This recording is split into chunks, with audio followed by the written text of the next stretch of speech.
Romain, papa de Stéphane et président de l'association Steph Cares.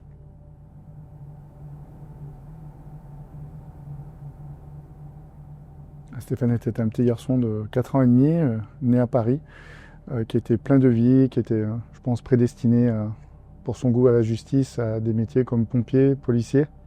Et j'en ai toujours un excellent souvenir, bien entendu. Un beau dimanche matin, j'étais en déplacement professionnel et j'apprends par la gendarmerie de l'Idabo que ma femme est décédée sur le coup dans un accident choc frontal avec mon petit garçon et qu'il fallait que je revienne le plus vite possible. Sur le coup, on subit un choc terrible, psychologique, il faut se reprendre. Je pense que c'est un réflexe humain de rebondir tout de suite parce qu'il m'a fallu quand même une demi-heure pour réaliser ce qui m'arrivait. Je n'y croyais pas, je me pinçais, je disais que c'était pas possible, que ça ne pouvait pas m'arriver, surtout.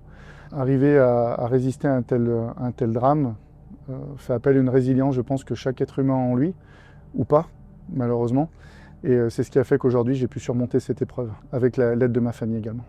Suite aux funérailles de Stéphane, c'est une réaction, j'ai envie de dire, de la famille et des amis qui ont souhaité que cet accident ne se reproduise pour personne, d'où notre slogan « Zéro mort en 2030 ». Aujourd'hui, l'association Steph Cares, c'est une dizaine de personnes, volontaires et membres actifs, donc qui prodiguent des actions sur le terrain.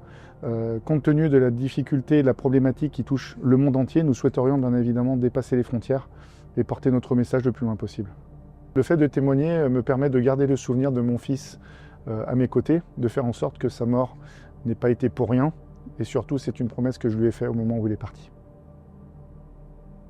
Aujourd'hui, lorsque l'on rencontre des personnes sur nos interventions, surtout nous leur disons ne quittez jamais le regard de la route, qui multiplie par 23 le risque d'accident. Surtout pensez à vous et à votre famille. Vous n'avez qu'une seule vie.